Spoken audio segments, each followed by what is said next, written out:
चलिए शुरू करते हैं अपन। जय श्री ओम नमस्ते नमो हरिहंताणं नमो सिद्धांत नमो आयरियादं नमो वज्राय नमो लोके सवसाय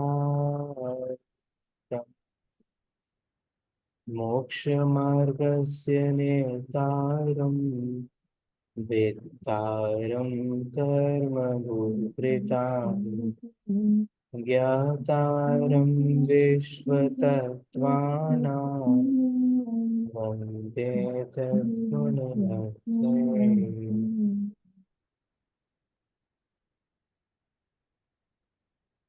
पांडुलिपि संरक्षण की अपन बात कर रहे हैं, मैन्युस्क्रिप्ट प्रिजर्वेशन की।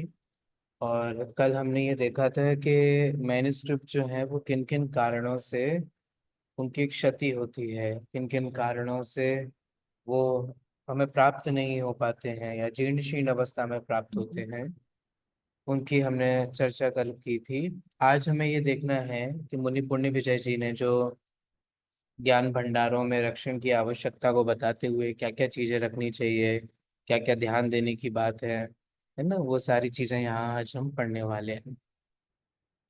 कौन पढ़ेगा आप में से?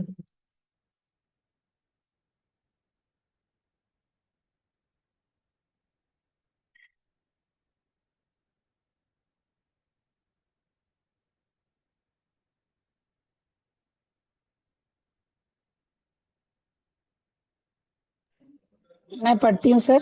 पढ़िए। कोई नहीं बोलेगा।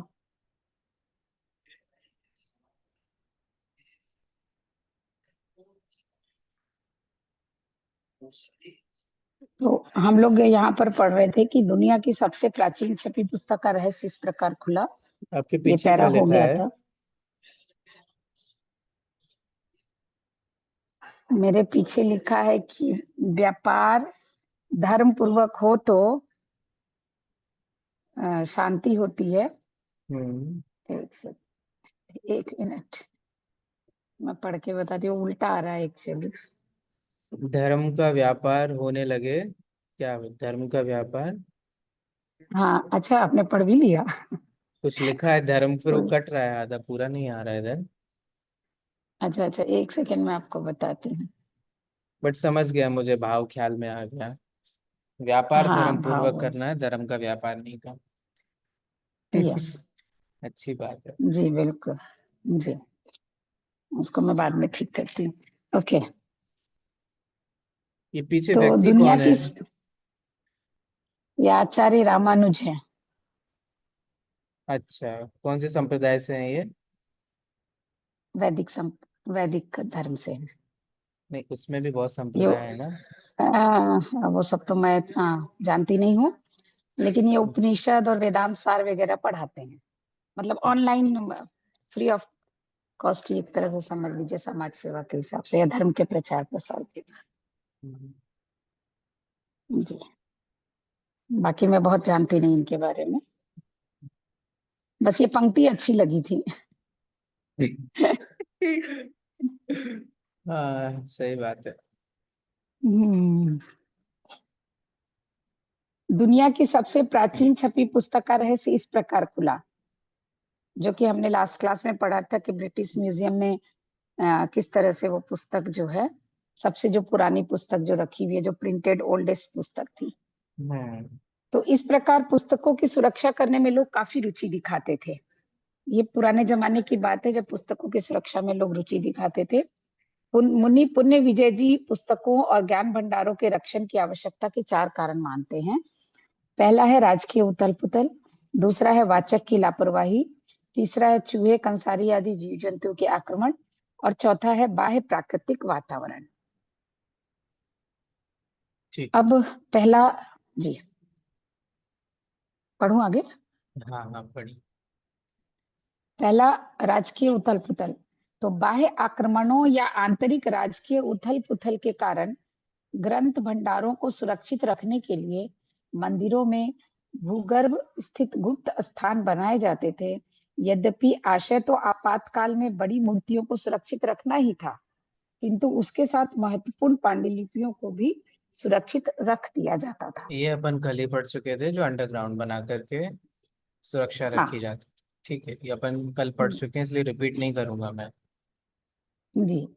दूसरा है, वाचक की लापरवाही से बचने के लिए उसे सुसंस्कारित किया जाता था, ताकि वह पुस्तकों के साथ प्रमाद न कर सके। इसके लिए उसमें ग्रंथ के प्रति पूज्य भाव एवं श्रद्धा के संस्कार का होना आवश्यक माना जाता था। यही कारण था कि लिखने पढ़ने की किसी भी वस्तु को यदि वह कहीं अवांछित जगह गिरी हुई है तो उठाकर सिर से लगाकर पुनः सुरक्षित भाव से स्थापित किया जाता था या रखा जाता था। आज भी अपन वो उसमें भी देखते उस हैं कि किसी भी चीज को गिर जाती है, पुस्तक गिर जाती है, तो अपन उसे उठा करके ऐसे करते हैं विनय। ये संस्कार जो जी उत्पन्न किए गए थे, ये क्यों किए गए थे? देखो, हमें मैन्युस्क्रिप्ट प्रिजर्व करना है।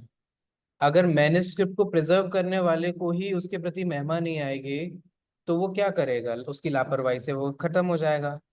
तो उन मैन्युस्क्रिप्ट्स में भी पूज्यता का भाव उपस्थित किया, उसको भी श्रुत कहा, जिनवाणी कहा, आगम कहा, आप्तिकी वाणी कहा, और उसमें उस तरीके के संस्कारों को रख करके माना कि ये पूजना चाहिए, ये भी श्रद्धा के। ऐसे देव शास्त्र गुरु, है ना, तीन कैटेगरीज बनाई, जिसमें शास्त्र को भी कहा, श्रुत को भी इंक्लूड किया।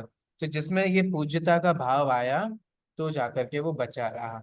भगवान में पूज्यता का भाव था तो हम मूर्तियों को बचाते थे। ऐसे ही उस पूज्यता के भाव को मैन्युस्क्रिप्ट्स में भी रखा गया, तो वो चीजें हुई। अब पता है इससे दिक्कत क्या होगी? ये तो कितने अच्छे इंटेंशन से किया गया ताकि मैन्युस्क्रिप्ट का प्रिजर्वेशन हो। अब पूज्यता भाव इतना हो गया कि अब वो पूजने के अलावा आप अभी उठा के ना पढ़ो उसे। ये बहुत ज्यादा खतरनाक होने लग गया। अतिरेक समझ अरुणा रहे हो जी, हर। आपका कैमरा सही कर लें। जी हाँ, अरुणा जी थोड़ा सा पूर्व दिशा की ओर जा हाँ। रहे हैं। हाँ, आप ठीक है। हम्म, अब देखो, जी अतिरेक किसी भी चीज का कितना खतरनाक होता है। कोई भी क्रिया किस इंटेंशन से की जाती है, क्या उसका भाव रहता है, और फिर वो प्रतिफल किस रूप में हो जाता है। आपको जो याद है, हमने मूलबद्री के बारे में बताया था, षटखंडागम आदि के बारे में बताया था। वो पढ़ने को नहीं दिए गए। हाँ, आपको माथा टेकना है तो माथा टेक लो, नमस्कार करना है, अर्घ चढ़ाना है, जनवाणी को, श्रुत को, वो कर लो, वो सब कर लो। तो आप समझ रहे हो कि वो पूज्यता का भाव प्रिजर्वेशन के लिए था, लेकिन वो इतना हो गया, इतना हो गया कि अब वो पूज्यता के अलावा आपने इतना पूज्य समझ लिया कि उसको खोल के पढ़ने में भी आपको कष्ट आ रहा है। देखो, मैं देखता हूँ, आप लोग नोटिस करेंगे, जितने भी मंदिर होते हैं, उन मंदिरों में एक ऐसी वेदी या एक ऐसा स्थान बनाया जाता है जहाँ जिनवाणी को अलग से रखा जाता है, जहाँ आगमों को अलग से रखा जाता है। ऐसी वेदी बनाई जाती है, ऐसा कुछ ना कुछ बनाया जाता है, उसको रखा जाता है। सब अर्घ चढ़ाएंगे, सब धूप देंगे, सब नमस्कार करेंगे। उसमें से कितने हैं जिनको ये भाव आता है कि इसको उठा करके पढ़े? अब फिर से वो चीज हो गई। बहुत कम। अब बस पूज्यता पूज्यता रह गई है, उठा के पढ़ने की किसी को फुर्सत नहीं है। तो ये फिर चीजें ऐसी भी हो जाती हैं। तो यहाँ शुरुआत में तो वो प्रिजर्वेशन के लिए था, बट वो सिर्फ प्रिजर्वेशन के लिए जो पूज्यता थी, वो पूज्यता रह गई, श्रद्धा ही रह गई। अंदर क्या है वो किसी को खबर नहीं। ये देखिए, आगे बढ़ते हैं।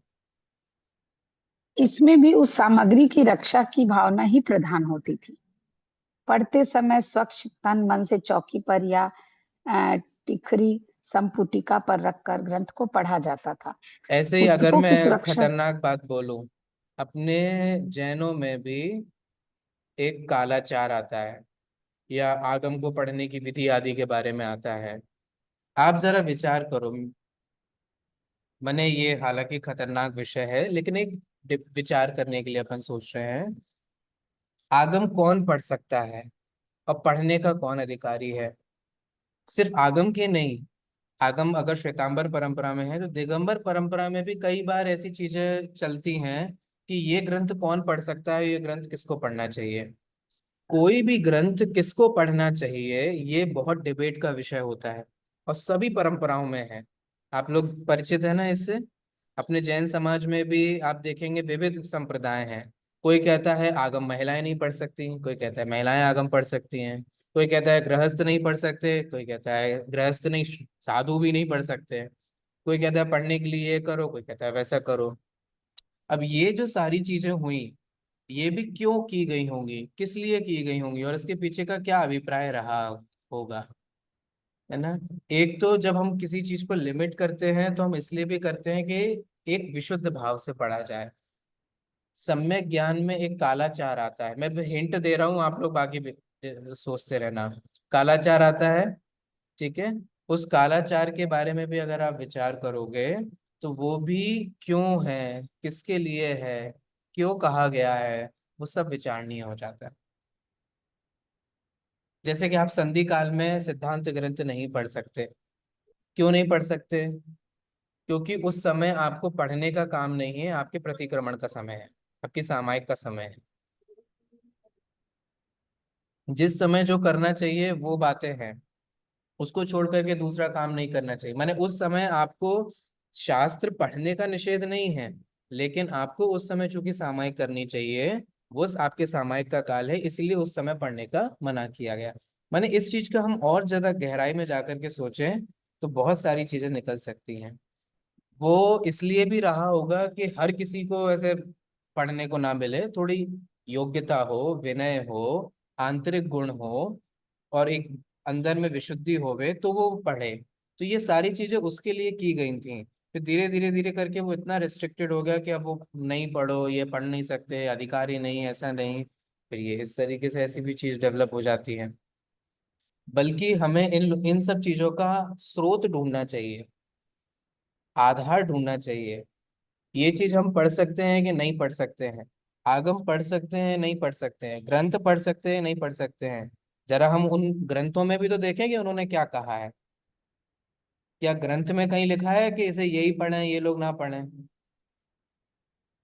है ना। तो ये बात किसने कही है, कब कही है, किस समय से मिलती है, क्यों मिलती है, ये सब रिसर्चर का विचार होता है और उसको ये सब विचार करना चाहिए। ठीक है, आगे बढ़ते हैं।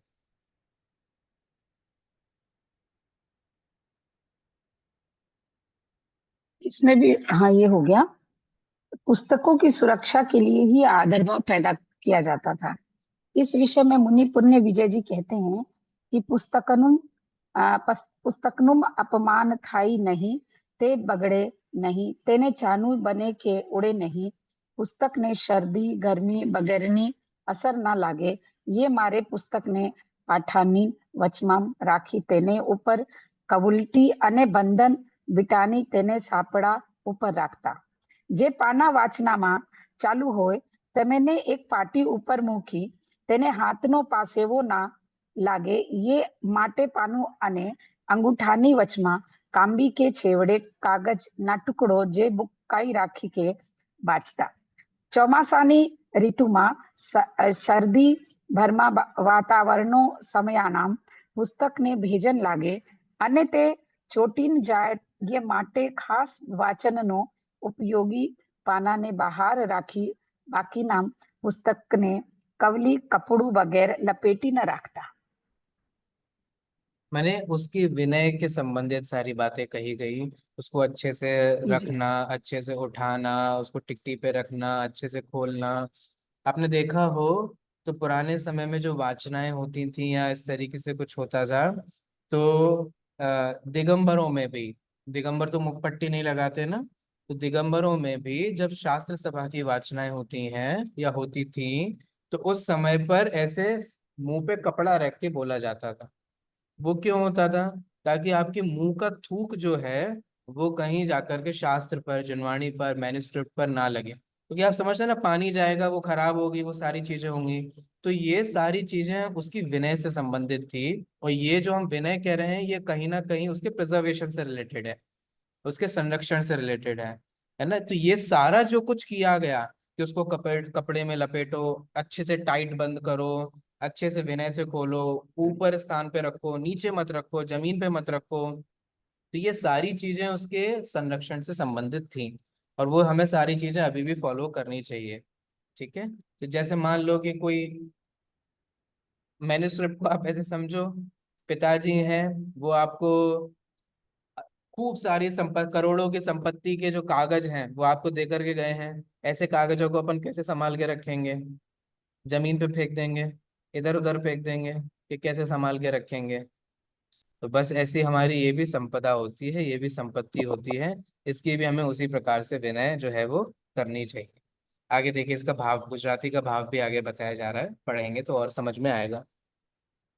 उपयुक्त कथन के कहने का अभिप्राय यह है कि ग्रंथ के वाचन पठन के लिए तिखरी का प्रयोग पुस्तक रखने के लिए किया जाए। वो होती है ना ग्रंथ के लकड़ी की, पन्ने, देख वो यूज करते हैं ना, टिकटी भी हाँ, बोलते हैं, है ना, वो लकड़ी की जो होती है वैसा। ग्रंथ के पन्ने खराब न हो, इसके लिए काम्बी या पटरी जैसी वस्तु पंक्तियों के सहारे रखकर पढ़ी जाए, ताकि उंगलियों के पसीने आदि से वे गंदी न हो।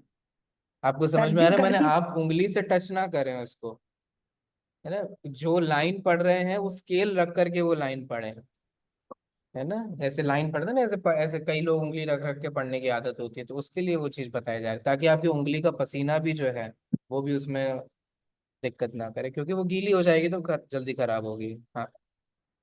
सर्दी गर्मी से बचाने के लिए उन्हें कपड़े के बस्ते में बंद करके रखा जाए। हम्म। हो सके तो लकड़ी या लोहे की पेटी में रखा जाए। इस प्रकार ग्रंथ की सुरक्षा बढ़ेगी। और कंपैरेटिवली लकड़ी के कंपैरिजन में लोहे की पेटी में रखना ज्यादा अच्छा है, क्योंकि लकड़ी में जो है वो जीव जंतु और वो सब, वो क्या होता है, लकड़ी का वो कीड़ा जो होता है, क्या बोलते हैं उसको? दीमक, दीमक, दीमक, दीमक, हाँ। लकड़ी में दीमक। दीमक आदि लगने की बहुत, और एक बार दीमक लग जाती है तो फिर वो पांडुलिपियों में भी बहुत तरीके से वो दिक्कत कर देती है। तो लकड़ी के कंपैरिजन में लोहे की अलमारी आदि में रखना ज्यादा अच्छा है। आगे बढ़ते हैं। ग, चूहे या कंसारी आदि कीटों से भी पुस्तकों को बचाना चाहिए। यह पांडुलिपि के बहुत बड़े शत्रु होते हैं। शायद इसीलिए प्राचीन पांडुलिपियों के अंत में निम्न प्रकार की हिदायतें दी जाती थी। अग्नि रक्षेत जलाद रक्षेत मुष्किम्यो विशेषतः कष्टेन लिखितं शास्त्रम यत्नेन परिपालयेत। उदकानिल चौरभ्यो मुष्केभ्यो हुताशनात् कष्टेन लिखितं शास्त्रम यत्नेन परिपालयेत। नीचे की लाइन दोनों में अर्थात, सेम है। या, हाँ, इसका अर्थ बता देता हूँ मैं। कष्टेन हाँ, लिखितम शास्त्रम यत्नेन परिपालिये। ये हम्म, शास्त्र बहुत ही कष्ट से लिखे गए हैं। ठीक है, बहुत ही लोगों ने कष्ट उठा उठा कर, हर तरीके से तन मन धन लगा करके ये शास्त्र लिखे हैं। इसीलिए इसको यत्न से इसकी परिपाल्यते, इसकी पालना करो, इसको प्रिजर्व करो, इसको पढ़ो और आगे बढ़ाओ, वो सब चीजें। किस किस से? अग्नि से रक्षा कीजिए, जल से रक्षा कीजिए, मूषकेभ्यो अर्थात चूहों से रक्षा कीजिए, है ना। नीचे वाली लाइन में कहा गया है उदक अनिल चोरेभ्यो, उदक और अनिल, जल और अग्नि, इससे रक्षा कीजिए। चोरों से रक्षा कीजिए, कोई चुरा ना ले, कोई इधर उधर ना कर दे, है ना। और मूषकेभ्यो, मूषक आदि से इसकी रक्षा करनी चाहिए। आगे देखिए। अर्थात ग्रंथ की जल, मिट्टी, हवा, आग, चोर और विशेष रूप से चूहों से रक्षा करनी चाहिए। कंसारी आदि कीड़ों से ग्रंथों की रक्षा करने के लिए उनमें कपूर की गोलियां डालने की परंपरा थी। कुल मिलाकर पुस्तक को दोनों ओर से दबाकर पुट्टों को पार्श्व में रखकर खूब कसकर बांध कर रखना चाहिए, ताकि कंसारी आदि कीट उसमें घुस न सके। इसके अलावा पुस्तक को मूर्ख हाथों से भी बचाना आवश्यक है। आपको समझ में आया? इसीलिए रिस्ट्रिक्शन थी पढ़ने की। अपने यहाँ जो ये सब था ना कि ये इसको नहीं पढ़ना चाहिए, उसको नहीं पढ़ना चाहिए। अब कई बार श्रावकों को पढ़ने का निषेध किसी चीज को इसलिए भी होता है, क्योंकि श्रावक लोग तो रात दिन तो अपने घर गृहस्थी में उलझे रहते हैं, वही चौका चूल्हे में उलझे रहते हैं, वो व्यापार आदि में उलझे रहते हैं। ऐसे लोगों के हृदय में ये बातें कैसे समझ में आएंगी? जो विशुद्ध तत्व ज्ञान की बातें हैं, ये वो समझ में आएगी जो रात दिन इसमें लगा रहे, वैसी विशुद्धि हो, है ना, वैसे परिणाम होवे। तो हर चीज का एक पात्रता होती है, तो इसीलिए मूर्ख व्यक्ति को देने से बचने के लिए जो बात कही गई है, उसी को ही एक्सटेंड करते हुए ये चीज इसको पढ़नी चाहिए, ये चीज उसको नहीं पढ़नी चाहिए, ये चीज उसके लिए है, ये चीज उसके लिए है, ऐसे करके भी बहुत सारी चीजें जो है वो हमारे यहाँ प्रचलित हो जाती हैं। अच्छा, एक बात मुझे और बोलनी थी। दूसरी देखो, जैन दर्शन की अहिंसक पद्धति क्या है, ये मैं आप लोगों को समझाता हूँ, ये इसी जगह नहीं हर जगह काम में आएगी। जैन दर्शन की अहिंसा जो है, साफ सफाई जो है, वो इस प्रकार से है। जैन आचरण ये कहता है कि आप ऐसा जीवन जीजिए जिससे जीव उत्पत्ति ना हो। आप जीव उत्पत्ति करके मारो, वो तो हिंसा है। पांडुलिपि के प्रकरण में भी क्या कि आप जब पांडुलिपियों को रखें तो कपूर आदि रखें, ऐसा नहीं कि जब जीव हो जाए तो फिर उसको मारने पीटने लग जाएं जैसे सामान्य जन करते हैं। ठीक है, अपने घर में सफाई प्रिकॉशन रखिए इज कि, बेटर देन क्योर। हाँ अपने घर में ऐसी सफाई प्रिकॉशन इज रखिए कि बेटर ऐसी देन। चीजें ना होवे, है ना। गंदगी रखेंगे तो जीव जंतु आएंगे, है ना, वो सारी चीजें, वही बात है। तो कुल मिला के बात इतनी सी है, अनाज में उत्पन्न होने वाले या किसी भी चीज में उत्पन्न होने वाले, आप इतना संग्रह कर करके मत रखिए, परिग्रह कर करके मत रखिए। संग्रह कर करके रखोगे तो उन अनाज में जीव जंतु उत्पन्न होंगे। कम लीजिए, लिमिटेड लीजिए। तो जैन दर्शन की विचारधारा इस प्रकार से है। ठीक है, किसी में संग्रह कर लो, फिर जीव उत्पत्ति हो, फिर बाद में गलियों में छोड़वा दो, मार डालो, ये तो त्रस्त जीवों की हिंसा हो गई। ठीक है, इसी तरीके से सब में विचार, मैन्युस्क्रिप्ट में भी आप देखिए। मैन्युस्क्रिप्ट में ये नहीं कि पहले तो आप ऐसे रख दो, फिर बाद में जीव जंतु हो जाए तो उनको मारो, उनको हटाओ। क्योंकि पता है जीव जंतुओं के साथ एक संबंध ये भी होता है, जिसका जो जीव होता है ना, वो जीव उसी में ही फलता फूलता है। उसको छोड़ करके अगर आप दूसरी चीज में रख दो ना, तो वो मर जाता है। आपने कई बार देखा होगा, अनाजों में उत्पन्न होने वाले जो कीड़े होते हैं, दो इंद्रिय तीन इंद्रिय जीव, वे बिल्कुल हूबहू उसी कलर के होते हैं। देखते हैं कि नहीं देखते हैं आप अपने घरों में, है ना। तो अगर काजू में उत्पन्न हुआ है तो बिल्कुल काजू जैसा वाइट होगा, बहुत सूक्ष्मता से देखने पर आपको दिखेगा, है ना। और गेहूं में गेहूं के रंग का ही होता है। हाँ, ऐसे ही हरी सब्जियों में आप देखेंगे तो उन सब्जियों में उन सब्जियों के कलर जैसा ही होता है। ठीक है, समोचन जीव होते हैं। अब ये जीव जो होते हैं, मान लो कि आपके उसमें हुए, अब आपने उठा के उनको बाहर फेंक दिए, तो क्या होंगे, वे जीवित नहीं रहेंगे, एक तरीके से आपने उनको मारने के लिए ही छोड़ दिया। ठीक है, तो बहुत सोच विचार, अगर मान लो ऐसी नौबत आए तो कम से कम उस चीज में ही रख करके उसको साइड में रखना चाहिए, क्योंकि वो जीव जो है वो उसी में ही जीवित रह सकता है। कुछ समझ में आया है क्या कह रहा हूँ। क्योंकि अगर उसको छोड़ करके यार आप किसी दूसरी जगह में फेंकवा दोगे, रखवा दोगे, वो वैसे ही मर जाएगा। किसी एक का जीव दूसरे जीव में नहीं जीवित रह सकता है। तो ये सब चीजें होती हैं, तो ये बहुत विचार करने, हमारी ये जैन दर्शन की अहिंसा है। हम लोग उन्हीं चीजों को इस्तेमाल करते हैं। आप जाएंगे ना जैसे कोबा जैसी लाइब्रेरीज में, तो वो लोग केमिकल्स आदि का यूज नहीं करते, नेचुरल चीजों का यूज करते हैं मैन्युस्क्रिप्ट के प्रिजर्वेशन के लिए। ऐसी सभी चीजों में है। आगे देखते हैं।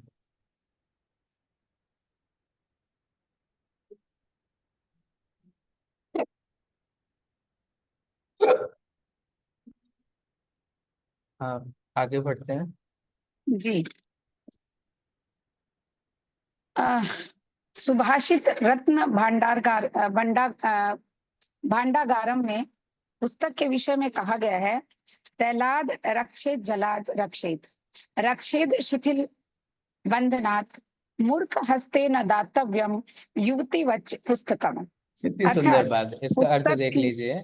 अर्थ देख लीजिए। अर्थात तैलाद पुस्तक की रक्षे जलाद रक्षे, तेल से रक्षा करनी है। ठीक है, कि तेल आदि ना गिर जाए। जल से रक्षा करनी है। रक्षेद शिथिल बंधनात्, शिथिल माने ढीला, ढीली छोड़ देना, इसको टाइट बंद करनी चाहिए। मैन्युस्क्रिप्ट जो होती है ना, उसको अच्छे से टाइट बंद करनी चाहिए। आपने देखा होगा, इसलिए कपड़े में लपेट करके उसको अच्छे ऊपर नीचे पुट्ठे रख करके और फिर अच्छे से टाइट बंद किया जाता है। टाइट रखा था तो वो याद है, वो स्तूप के अंदर जो पांडुलिपि मिली थी कल अपन को, मिली थी ना, वो इसीलिए तो बची रह गई थी क्योंकि वो उसमें अच्छी तरीके से दबी हुई रखी थी। ठीक है, नीचे वाली लाइन बहुत अच्छी लगी मुझे। मूर्ख हस्ते न दातव्यम युवती वच्च पुस्तकम। भैया, जैसे आप अपनी बेटी को किसी मूर्ख के हाथों में नहीं देते हो ना, बहुत सोच समझ करके विचार करके, भैया हमारे बेटी के लिए कौन सा सही रहेगा, कौन सही नहीं रहेगा, ये उचित रहेगा क्या अनुचित रहेगा, तो जैसे अपनी बेटी को आप किसी मूर्ख के हाथ हाथ में नहीं देते हो, ऐसे ही इन पांडुलिपियों को भी किसी भी मूर्ख के हाथ में नहीं देना चाहिए। क्यों? क्योंकि अगर आप किसी मूर्ख के हाथ में दोगे, आज भी ऐसी बहुत सारी घटनाएं हुई हैं। आज भी साउथ में बहुत मैन्युस्क्रिप्ट्स हैं। एक बार एक मुझे व्यक्ति बता रहे थे जिन्होंने रिसेंटली मैन्युस्क्रिप्ट प्रिजर्वेशन किया है। साउथ में किसी में गांव में, यहीं वो बेंगलोर के ही हैं, वो जा रहे थे, उनको पता चला कि एक व्यक्ति के घर में बहुत सारे मैन्युस्क्रिप्ट्स हैं। तो वो मैन्युस्क्रिप्ट क्या, वो क्या करता था, वो कुछ नहीं, वो उन मैन्युस्क्रिप्ट को जला करके पानी गर्म करता था। वो इस काम में यूज करता था, सोचो। तो जिसको उस चीज की वैल्यू, अब समझ में आ रहा है मूर्ख के हाथ में क्यों नहीं मिलनी चाहिए। क्योंकि उसको उसकी वैल्यू नहीं है, उसके लिए क्या है, कुछ नहीं। अगर मैं पानी गर्म करना है तो लाओ भैया भाई, ये निकालो, इनको जलाओ, इनको काम में आएगा, ये अच्छी जलती हैं। तो ऐसे पानी गर्म करने के काम में यूज कर ले, तो उससे निवेदन करके उससे पैसे में खरीदी मैन्युस्क्रिप्ट्स, है ना। ऐसे मूर्खों के हाथों में लग जाएंगी तो वो इसी प्रकार से बिछाने के, कान में के, हिलाने के काम में ले ले, चलो इससे पंखे की हवा बहुत अच्छी आएगी। ऐसे मूर्ख व्यक्ति के हाथ में नहीं देनी चाहिए। ठीक है, चलिए आगे। पुस्तक की तेल, जल और शिथिल बंधन से रक्षा करनी चाहिए। साथ ही किसी युवती की तरह पुस्तक को मूर्ख के हाथों नहीं देना चाहिए। भाव स्पष्ट है। इसके अलावा बाह्य प्राकृतिक वातावरण एवं जलवायु से भी ग्रंथों की रक्षा की जानी चाहिए। नमी एवं गर्मी से विशेष रूप से ग्रंथों को बचाने के प्रयास किए जाने चाहिए। इस संबंध में डॉक्टर सत्येंद्र जी ने एक तालिका प्रस्तुत की है, जिसमें यह दर्शाने का प्रयास किया गया है कि पांडुलिपियों पर किसका और कैसा और क्या प्रभाव पड़ता है। ठीक है, तो ये आपको तो लिखने की जरूरत नहीं है, बट इतना समझ लीजिए, चाहे गर्मी हो, चाहे बहुत अधिक मॉइस्चर हो, है ना, बहुत धूल हो, बहुत हवा हो, ये सारी चीजें जो है ना बहुत दिक्कत करती हैं। आगे बढ़ते हैं। अब आगे प्राचीन काल में पांडुलिपियों की सुरक्षा के उपाय, है ना। हम्म। नहीं पढ़ू ना सर। हाँ, पढ़िए। भारत में पांडुलिपियों की सुरक्षा में ब्राह्मणों और जैनों का विशेष योगदान रहा। जैन शास्त्रीय परंपरा में पांडुलिपियों की सुरक्षा के उपाय बताते हुए कहा गया है कि वे प्रायः सुरक्षात्मक दृष्टि से तहखानों में रखी जाती थी। ग्रंथागार भंडार की भी पूजा होती थी। ग्रंथागार में रखी पुस्तकों की एक विवरण सूची होती थी, जिससे यदा कदा मिलान कर देखा जाता था। ये विवरण सूची को ही आज की भाषा में क्या बोलते हैं, आपको बताया था ना?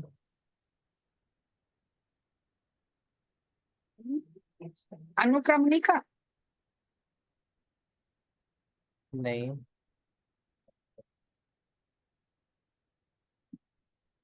आजकल आपको अगर मिलेगा मैन्युस्क्रिप्ट तो किस रूप में मिलेगा, उसकी कैटलॉगिंग में मिलेगा ना। उसका हम्म। कैटलॉग बनाएंगे तो मैंने विवरण सूची माने एक कैटलॉग होता था कि कौन कौन सी मैन्युस्क्रिप्ट हैं, क्या क्या हैं। इस तरीके का वो कैटलॉग उस समय से बनता है, फिर वो रिफाइन होता गया, समय समय के अनुसार चीजें उसमें ऐड होती गई। इंदु जी, आपने वो मंगाया कैटलॉग पटना से, उनसे बात की, बिहार से? मथुरा से। हाँ, नहीं, मथुरा वो उनका मथुरा। नाम। आ, अच्छा, मैं आज बात करती हूँ, मैं भूल जा रही हूँ सर, आज बात करती हम्म। हूँ। आज बात करके आपका हम्म। एक सेकंड में लिख लेती हूँ।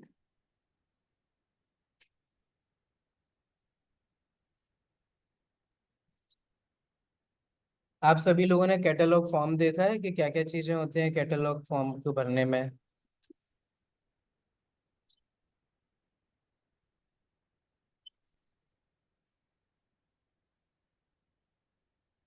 मैंने उनके रजिस्टर भी देखे थे और कंप्यूटर पर भी देखा था पूरा कटवा। हम्म। मतलब वो ये देख, रजिस्टर भी मेंटेन कर रहे थे और वो भी कंप्यूटर ये पर भी पूरा मेंटेन कर ये रहे थे। अभी रिसेंटली हेमा जी गए हुए थे इधर, हाँ। श्रवण श्रवण बेलगोला। बेलगोला। तो उसमें उन्होंने जो कैटलॉगिंग, उन्होंने दो चार कैटलॉगिंग की है, दो चार मैन्युस्क्रिप्ट्स की, ऐसा वो बता रहे थे। तो ये जो है वो उन्होंने पत्र भरा था, देखिए क्या क्या इन्फॉर्मेशन मांगते हैं या क्या क्या आपको भरना होता है एक कैटलॉग तैयार करने के लिए, एक एक मैन्युस्क्रिप्ट की।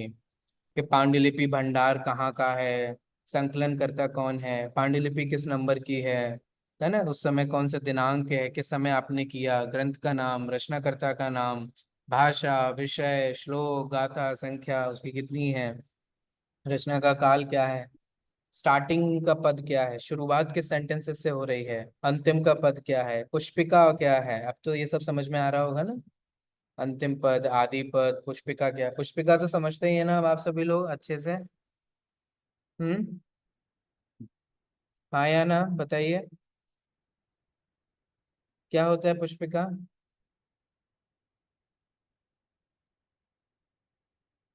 कहाँ मिलती है पुष्पिका।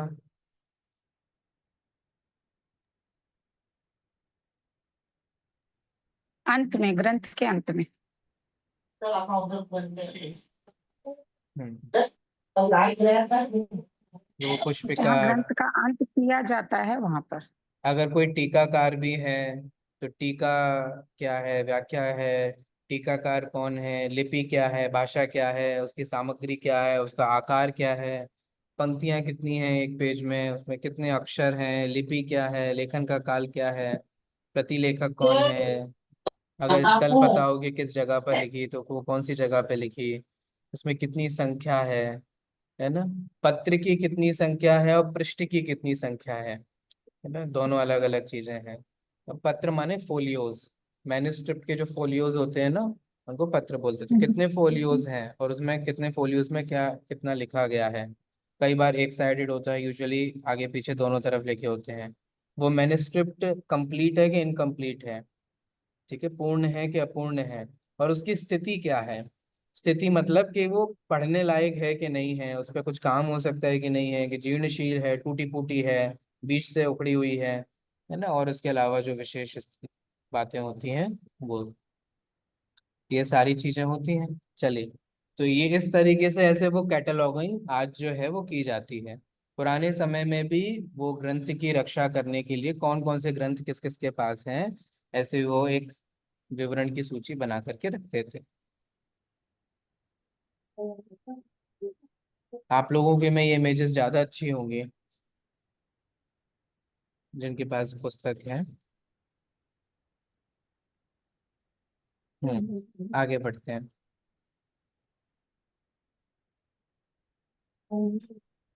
अभी मैंने ढूंढ लिया, वो वृंदावन शोध संस्थान है जहाँ मैंने देखा था। हम्म। उसका नाम ही है वृंदावन शोध संस्थान।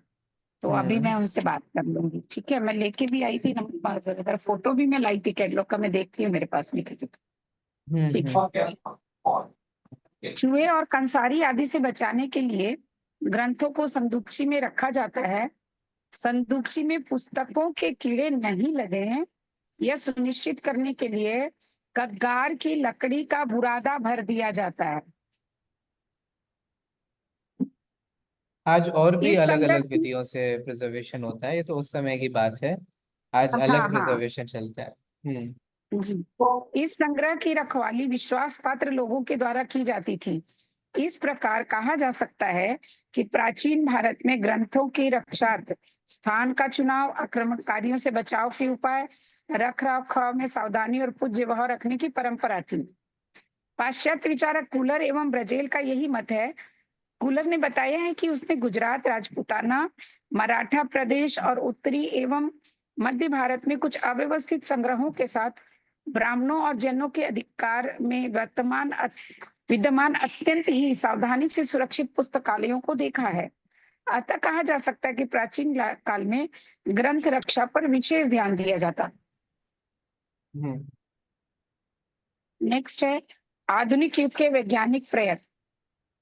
आज का युग विज्ञान का युग है, अतः पांडुलिपियों की सुरक्षा के लिए भी कई उपाय खोजे गए हैं। अभिलेखागारों, पांडुलिपि संग्रहालयों एवं अन्य संस्थाओं में अब नई तकनीक का उपयोग किया जाता है। ग्रंथ की माइक्रोफिल्म एवं फोटोस्टेट प्रति के द्वारा हम काफी नष्ट होती पांडुलिपियों को सुरक्षित रख सकते हैं। आज तो प्रत्येक अभिलेखागार या ग्रंथागारों में रख रखाव पर विशेष ध्यान दिए जाने पर बल दिया जाता है।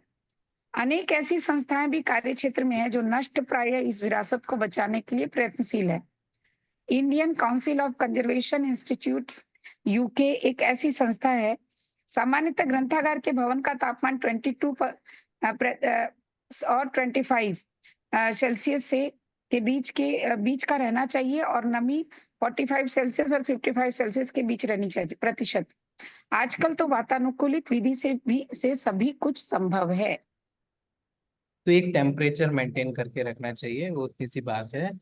और आज जो चीजें होती हैं वो फोटोस्टेट मिल जाती है, पीडीएफ मिल जाती है, एक पोर्टल पे सारी चीजें अवेलेबल हो जाती हैं। तो वो सब जो है वो माइनस्क्रिप्ट प्रिजर्वेशन में ही आगे काम दे रही हैं।